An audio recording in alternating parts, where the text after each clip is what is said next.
Hello everyone and welcome to Stan the Wine Man TV. I am your host, Stan Ratan, and this is a Blue Collar Wine Show where I help you spend your wine dollars wisely. This episode though is going to be about vintage variation, and I think I mentioned that in my last episode, and this is another example of that. Yes, I do review wines that are more than $15 from time to time. Just happens that I like the value wines quite a bit. But vintage variation is very interesting, and sometimes it can be a vintage can be a killer for a brand because, you know, the vintage is not good. However, I respect winemakers that let the vintage talk, even if the vintage is a little bit rough. Because that means that winemaker doesn't use additives and different things in their wines to make it consistent. Now, there are wineries that do that. They add tannins, they add acidity, blah, blah, blah, back and forth. Now, all winemakers use a little bit of that. They have to. But some wineries just want their wine to taste the same every vintage. And I think that's kind of boring. I'd like wines to show the personality of vintage. So we're going to look at two different winemakers that I believe allow the vintage to talk. And we will see if these vintages are different in their flavor profile, even though they're the same varietal. So we're going to start, now I had a struggle with it. Do I start with the Cab or the Petit Syrah? I think I'm going to start with the Cab in this particular case because Petit Syrah can be pretty big, as can a Cab. So we're going to start out with Gilbert Cellars 2018 Cabernet Sauvignon from the Horse Heaven Hills of Washington State. And this rolls in at $39. So this is a 2018. So it has a couple of years on it. 18 was an interesting vintage. I believe it was a little bit warmer.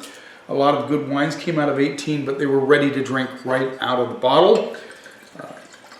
And let's see how this one does. 2018, and we're going to compare it to a 2022. So 4 years difference. Let's see if they show a difference. Color on this is kind of a reddish, dark color. Yeah. I got to do better with my colors. But anyway, you can see through it a little bit, but it is very dark in color. I'm going to go towards purple black with a little bit of a red hue to it. Let's see what we get on the nose. Licorice all day. Getting some chocolate notes, some currant, like chocolate covered currants maybe. A little bit of blackberry, boysenberry coming through as well. Definitely some serious chocolate tones, maybe even with a dash of vanilla. Let's see, the vanilla comes from oak treatment, of course. Let's see what we get on the palate.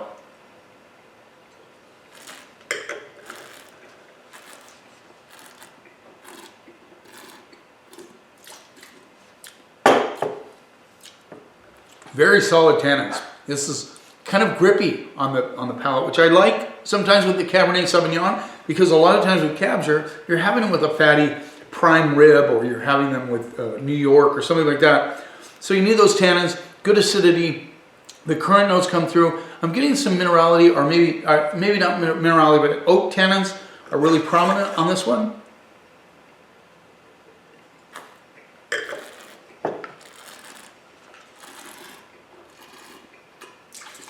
In fact, very dry Cabernet Sauvignon with that fruit coming through.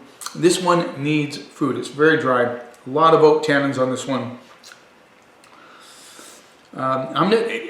It's not my favorite Cabernet Sauvignon. It's okay. It's okay. I don't like the wood to talk so much. I like the fruit to talk a little bit more. So this has a lot of oak on it.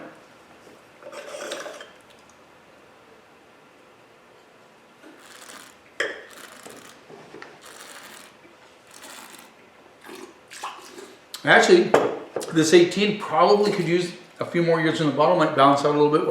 Man, am I getting a grip on this big time.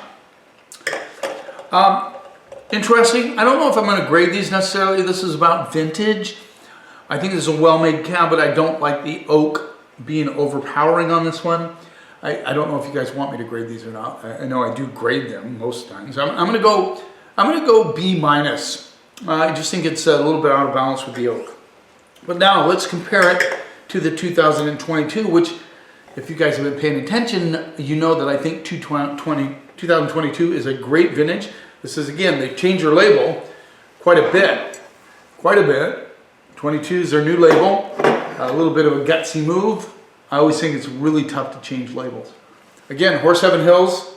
No, this is Yakima. Different, also a different appellation, which is very interesting. So that, I love Yakima. It's one of my favorite appellations. Red Mountain and Yakima are probably two of my favorites. Horse Heaven Hills, of course, is a very good appellation as well. Bigger, for sure, but Yakima, I like that quite a bit. This is a 22, 4 years difference. Let's see if it makes a difference on the wine. Always fun to do this. Again, this is more in the purple zone. Definitely purple. You can't hardly see through it either. There you go. Let's see what we get on the nose. I get a little green tea leaf or something on this. Yeah, some veggie action on the nose. Not a lot. A little bit. Licorice, currants, cherries. Maybe a hint of chocolate. Let's see what we get on the palate. Okay, interesting to see the difference between these two.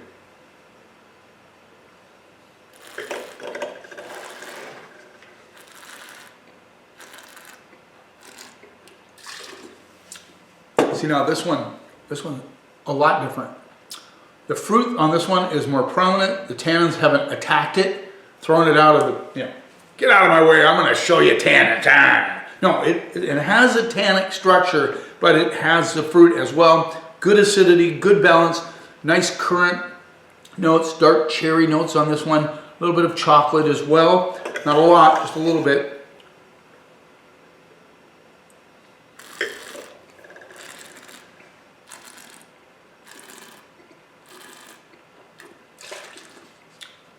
So the fruit quality on this one probably is better than the 18, I'm thinking. Yakima, some amazing fruit comes out of Yakima Valley.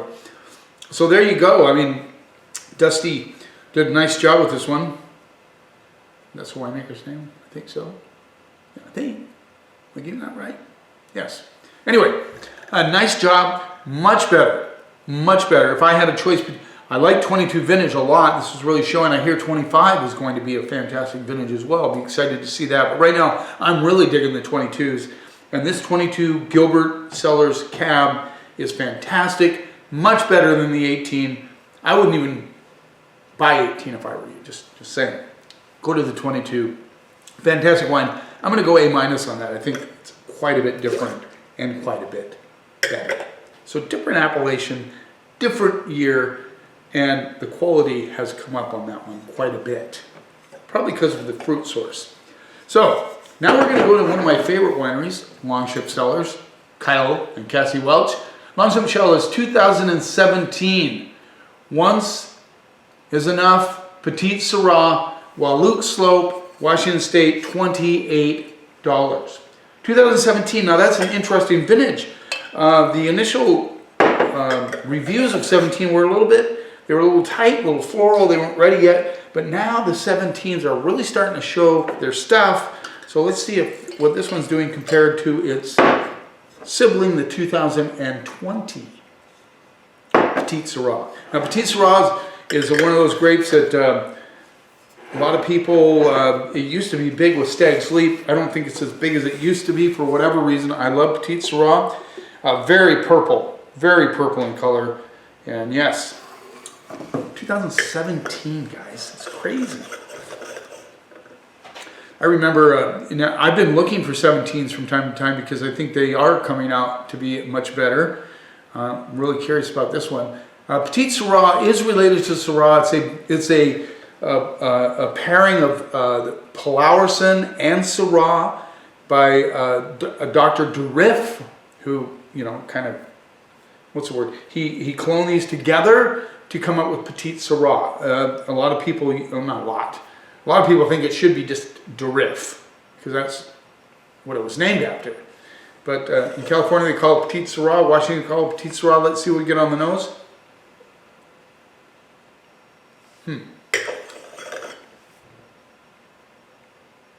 Big time like cocoa powder chocolate. Huge, huge. Huge. I mean, I feel like I'm in a gourmet cocoa powder shop or something. It's just crazy. kind of a meaty element on the nose. Definitely I'm getting some currant and dark berry notes.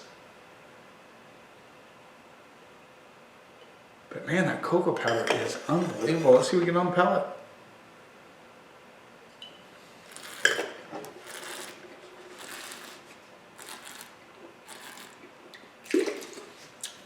The cocoa powder notes come through on this one. I get a nice little spiciness. It feels a little tight still. This could use some more age. But this is a well-made Petite Sirah. I get that kind of cocoa powder, boysenberry, currant meets a little bit of licorice, a little bit of chocolate with good acidity. There's a nice freshness on the palate, but it's not, you know, puckering acidity. It's just nicely integrated acidity.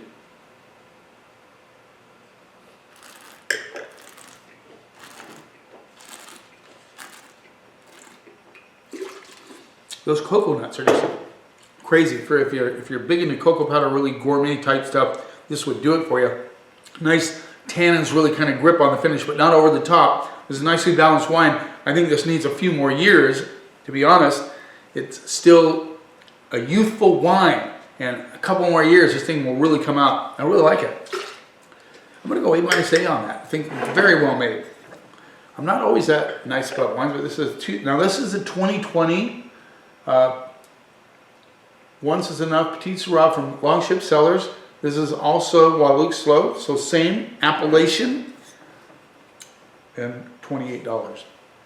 2020. So let's see the difference between the 17 and the 2020. There's only a 3-year spread on this one. 2020 was all the big fires down in Oregon. There were some smoke problems, but Washington lucked out a little bit on that. Not getting hit quite as hard as some other areas. Let's see what. Oh.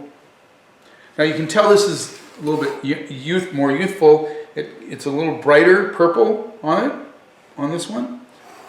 Still very dark. Let's see what we get on the nose. Now the cocoa powder is there, but not as pronounced as a 17, which is very interesting. I'm getting some nice, interesting red flower notes on this one. This is more floral than the first one. Almost like some red berry notes coming through, red flowers, cocoa. Well, my cat will come through. Her name's Coco.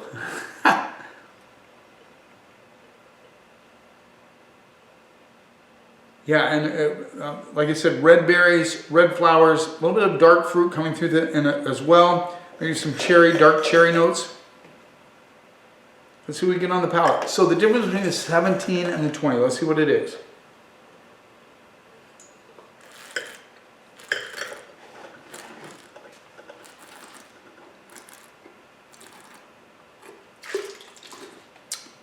Definitely fresher on the palate. I get some, almost like a hedging towards caramel notes, not quite.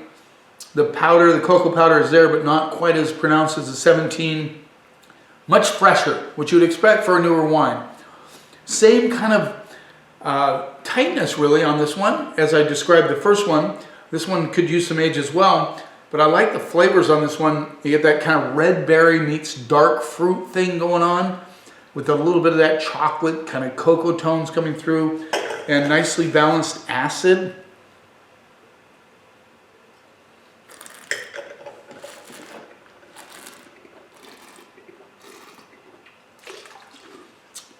Nice tannic structure. This is screaming for a fatty steak. I mean, it just is. Maybe some pasta with red sauce, things like that would be fantastic with this wine. Really solid, structured wine. I'm going to go A- on that one as well. I think that's what I graded the first one. Just really, really solid wine. So, but different. You see, this is a cool thing. Is that Kyle? I know Kyle lets the vintage talk. No smoke taint on this one. And Dusty Jenkins makes the vintage talk on these as well. So there you go. Vintage does matter, and sometimes it'd be fun if you're just kind of getting into wine, maybe just Google Was 2022 a good vintage in Washington State? And you'll get all kinds of information. Or if you have a wine person that you trust, you come in the store, you say, how do you feel about this wine? You say, well, maybe you should stay away from it because the vintage isn't so good, that sort of thing. Always good to have that advice, and always good to find a winery that lets the vintage talk. Thanks for taking a little time out of your day. I hope you enjoyed this episode. If you haven't already, please subscribe to my channel so you can see what I have coming up next. You keep watching, and I'll keep helping you spend your wine dollars wisely.